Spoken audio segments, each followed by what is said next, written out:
considering the extensive system in Hii County and the number of staff we have, it's not possible for them kufika kila mahali.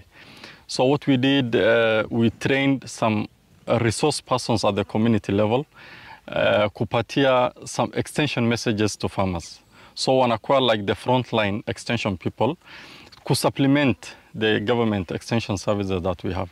So serikali ilikuja na programs kama this agripreneurship programs ambayo wameandika vijana kazi huku kufanya those extension services, na wanafika areas hapa hata sisi hatuwezi fika mbali, zingine border region kama za Somalia and those areas.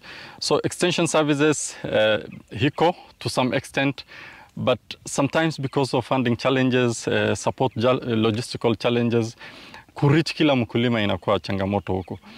Kwa sababu we are talking of an area of about 45,000 square kilometers kufikia. So compared to smaller counties, hapa tuko na changamoto ya spatial distribution ya hao wakulima na mahali wako, the logistical challenges ya kuwafikia ndo inaleta shida ya kupatiana those extension services. Otherwise, our lean number of staff in the government, we try to supplement that by training community resource persons. Okay. Lakini I'm very sure wakati mnatufanya hivyo kuna lengo fulani mnalenga ili mufunge ile nafasi ambayo inatokea, hiyo gap between watu ambao wana wanyama wengi na nyinyi madaktari, labda wengine mko wachache. Tufanyeje ili tufunge hii gap ambayo ipo kwa sasa? So actually what the government is trying to do both at the national and county level ni kuwatumia hao agripreneurs ambayo wafunza kazi kupatia extension services hao wakulima. We want to organize these farmers into cooperatives or farmer associations and then assign agripreneurs to these farmers to train them.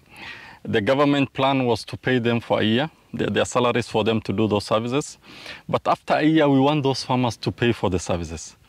And there is accountability that will be done with these agripreneurs so that they will be paid their salaries or their remunerations based on the productivity increasement that they will do to the farmers. Okay. So that's the initiative that the government is currently fronting, and we are working closely with the World Bank program, the emergency locust program, to ensure this is successful at the county level.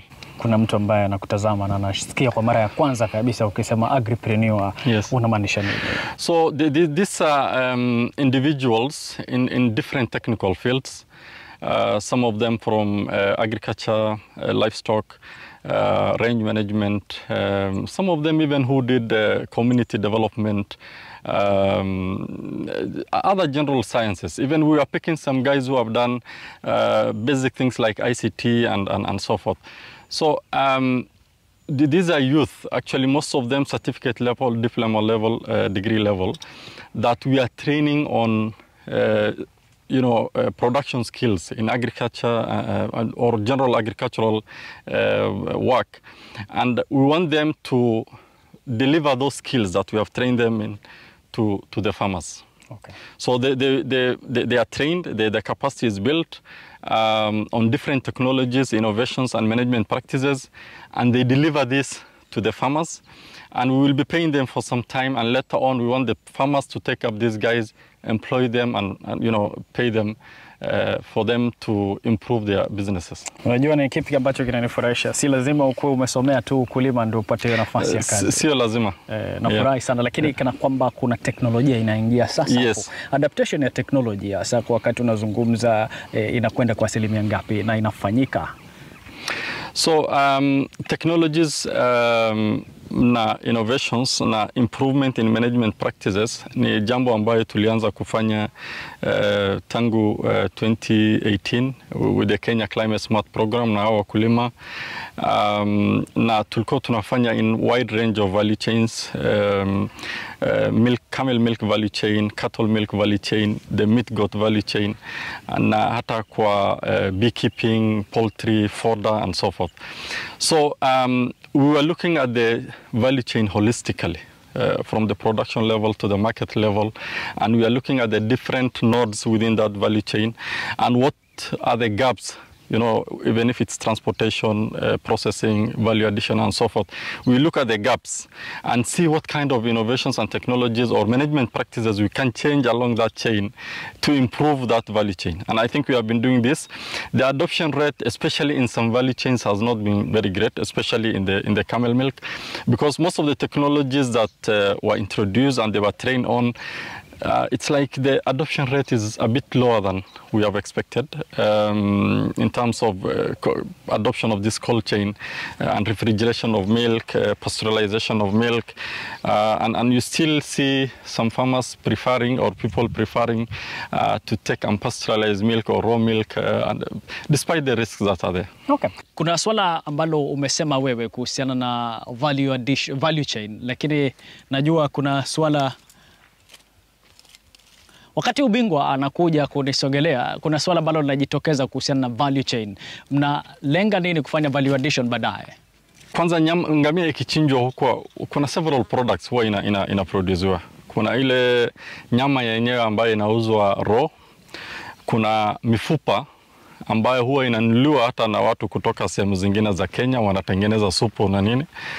Kuna ile mafuta ya ngamia ambayo zinatoka kutoka the long bones ambayo zinasemekana ziko na dawa sana kwa wanaume ambaye labda wako na diabetes ama wako na changamoto zingine za kimwili. Kuna ile ngozi ambayo inatoka kwa hiyo ngamia ambayo pia ni muhimu sana, na mambo mengine mingi including zile pads za ngamia na ile mutura na nini. Everything ukishachinja ngamia huwa inaenda kwa chain yake. Okay. Kuna wale ambao wanashughulika kama ni mambo ya nyama, na sasa hiyo nyama kuna wale vikundi wa mama ama individuals ambao wanatengeneza nyama ambayo tunaita nyirinyiri. Hii ni deep fried meat ambao huwa wanatengeneza, ambayo inaweza kaa hata mpaka mwaka moja ukitengeneza vizuri, ukiwa unakula tu pole pole. Hatujaona kwa supermarket zetu hiyo nyama imefika kwa sababu ya hiyo scale ya production na labda some approval processes ya Kenya Bureau of Standards, lakini ni opportunity ambayo tuko nao ku-explore hii value added meat ya nyirinyiri ambayo ni very common in the northern region. It's a delicacy in the mornings for Somali people to have anjera and nyirinyiri on their table. Yeah, na pia nimesikiza nyirinyiri inatumika sana kwa harusi. Yes. Actually in all special occasions, harusi, you know, special community gatherings, nyirinyiri inakuwa delicacy, but we hope that one day we'll have nyirinyiri in our supermarkets. Okay. Yeah. Oh, nice. Hapo kwa kuendeleza future sasa kwa hiyo value addition, unaona ikiwa namna gani na success rate yake itakuwaje? Well, it all depends on the scale that we'll be doing. Currently as a county we slaughter around 70 camels per day. And that's all for local consumption, which means even the current demand exceeds the supply that we have. But if we get to that scale, probably with a private entrepreneur with that mindset of value adding of that camel meat, it's possible actually to establish a private facility and improve that meat to the next level. You can do it to scale where you can supply the country. Okay. Yeah. Inafurahisha pia unapotaja kwamba mna lengo ya siku zinazokuja, lakini ukiangalia soko bado hamjafikia kuziba. Na bado sisi watu ambao tutoki Garissa tunatafuta nyama. Mtafanyeje ili mtufikie na vile vile kutosheleza soko lenu? For camels, labda ile what is missing is the incentive. We have the cooperatives, butchers cooperative, who are supporting these activities, but we need that incentive, probably a private investor to invest heavily in this camel slaughter and value addition of that meat. If we do that, I'm sure even the slaughter numbers that we'll be doing daily will be increasing, because at least they will be getting ready market for their camels. Tukikamilisha, niambie counties ambazo tunapata hawa ngamia, na vile vile je, ni kuna uwezekano wa kuextend kwa counties kama nakotoka Bomet na vile wale watu wanatoka Kikuyuni? Historically, most pastoral communities work on ngamia, and we are talking about in the northeastern region, the 10 frontier counties, all of them have camels. and that includes Turkana, Marsabit, Isiolo, Garissa, Wajir, and Mandera, and very recently these areas of even the coastal regions, keeping camels, Tana River, Malindi, some parts of Lamu. And the camel now is venturing even into other climates, the colder climates that we knew is for dairy production, like in Nyanyuki, in Meru, Narok, Naku. Those are areas that are currently adopting camel keeping, even to a more concentrated approach because of probably limitation of land. They are practicing camel in ranches. We have the notable, probably the dairy producers in Nyanyuki that are keeping camels, and actually they are doing processing and value addition of camel milk. Nimeshukuru sana.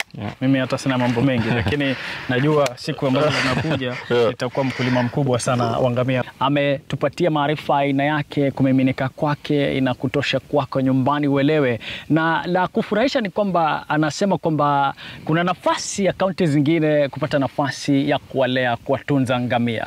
Na wakati niko kule na wale ambao wanachinja ngamia, wakasema kwamba moja anakwenda kwa shilingi 1130, kumaanisha biashara si mbaya hata ukikwenda kwa kaunti zingine. Mtazamaji, nisemeje sasa, niruhusu na ubingwa tuende malishoni. Muona wale ngamia kufanya kazi yao. Twende kazi.